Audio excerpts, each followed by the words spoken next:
U.S. Treasury Secretary Scott Bessent will skip next week's meeting of finance ministers as well as central bank governors from the group of 20 countries in Cape Town here in South Africa. The decision to miss the regular gathering of finance leaders from the world's largest economies, the G20, is highly unusual, particularly for a U.S. Treasury Secretary, as the United States often leads G20 agreements on financial as well as monetary policy matters. For more on the story, joining us now is U.S. correspondent Simon Mark. Simon, we don't get Marco Rubio. Now we're not getting the Treasury Secretary.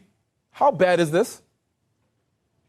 I think it's bad. There's no question about that. I mean, there are some suggestions here that Scott Bessent, the new Treasury Secretary, has decided to remain in the United States because he wants to attend Donald Trump's first cabinet meeting, which would be taking place at the same time as that meeting of G20 finance ministers. And one can understand why he would want to be at that first cabinet meeting. But equally, you could understand why it would be a draw to travel to South Africa, because it would be his first opportunity as Treasury Secretary to rub shoulders with many of the international finance ministers with whom he will now be dealing on a daily basis, including finance ministers from Europe, from China, from Russia, and from other G20 member states. So it is certainly raising eyebrows here that a Treasury Secretary this early in his tenure is taking the unprecedented decision to skip a meeting of G20 finance ministers designed partly to pave the way for the agenda at the full G20 Leaders Summit to be held in South Africa in Johannesburg in November. Now, Scott Bessent has not commented publicly on these reports, so there's been no statement from him or from the Treasury echoing what we heard from Marco Rubio, the Secretary of State, when he announced that he was going to skip tomorrow's meeting of foreign ministers because he was embracing the falsehoods promulgated by President Donald Trump at the White House over the Expropriation Act. Donald Trump, of course, arguing that expropriation of land from white farmers is taking place in South Africa. South African authorities and others, of course, argue that it is not happening, even though it could, theoretically, under the terms of the Expropriation Act. So we don't know whether this is an ideological move that Scott Bessent is taking, or a pragmatic political move because he wants to attend Donald Trump's first cabinet meeting, or maybe it's a bit of both. You carry favour with Donald Trump by both attending the cabinet meeting and deciding that you're not going to travel to South Africa for that G20 finance ministers meeting. But certainly it raises fresh questions about whether this American government might be preparing for a full-scale boycott of the G20 summit in South Africa when world leaders are supposed to gather there at the end of the year in November. Ultimately, it doesn't look as though there's much cooperation then in trying to find a solution to the problem. Would that be a fair assessment here? Because if you're not getting the international relations minister, Marco Rubio, you're not getting the Treasury Secretary as well here in Mr. Bennett, then clearly no communication at all is ultimately happening, no clearing of the air, and can't thaw any of the issues that are currently at play here.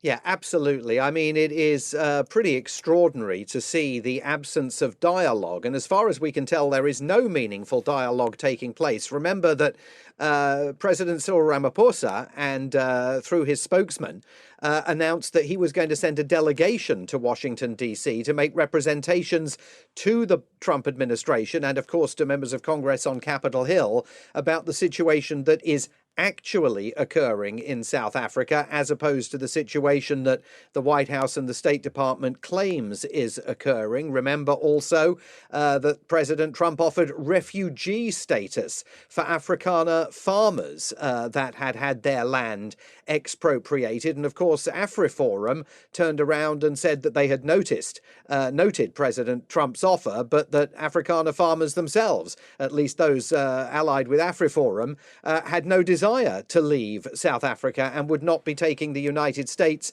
up on an offer that was made, of course, at a time when the Trump administration separately is engaging in mass deportations at a very rapid clip. No delegation has been announced by the South African government to travel here. Indeed, we were hearing earlier in the week that efforts by the South African embassy in Washington, D.C. to establish dialogue with people close to Donald Trump in the president's inner circle was going nowhere at all. And really, I think the arrival of a delegation here would have to be the starting point now of putting anything back together, especially since American cabinet ministers, plural, are now saying they're not traveling to South Africa for these routine G20 meetings. So earlier on, you spoke about this possibly being a boycott as well then of the G20. Does this ultimately mean that the US is ultimately boycotting primarily the biggest economies in the world, in essence? I mean, it is so difficult to know what they plan to do here. They haven't said they're going to boycott the entire G20 World Leaders Summit later this year, and that obviously would be a stunning step for President Trump to take. But when you put all of this in the context of everything else that is happening today, a break between Donald Trump and the Ukrainian President Volodymyr Zelensky, Donald Trump now arguing that Ukraine is to blame for the Russian war against it, describing Volodymyr Zelensky as a dictator, further enraging America's European allies who already feel as though the White House has completely shut them out of efforts to try and bring peace that President Trump is leading, at least in conversations with the Russians, even though Ukraine hasn't yet secured a seat at that particular table. Donald Trump has wondered aloud about the possibility of readmitting Russia into the G7 and turning it back into the G8. That's going to be extremely controversial with America's partners in the G7. So as President Trump stakes out this new isolationist redefinition of American foreign policy that really seems to be emphasizing that he's getting much closer to Russia than the United States has been in recent times. Who knows what the plan is for G20, which Donald Trump, of course, is supposed to be presiding over here in the United States next year, which is why, if he's not in Johannesburg in November, even the handover wouldn't be in a position to take place. Simon Marks, appreciate that update. It's going to be an interesting one over the next couple of years indeed with the Trump administration and relations with the rest of the world. Appreciate it this evening.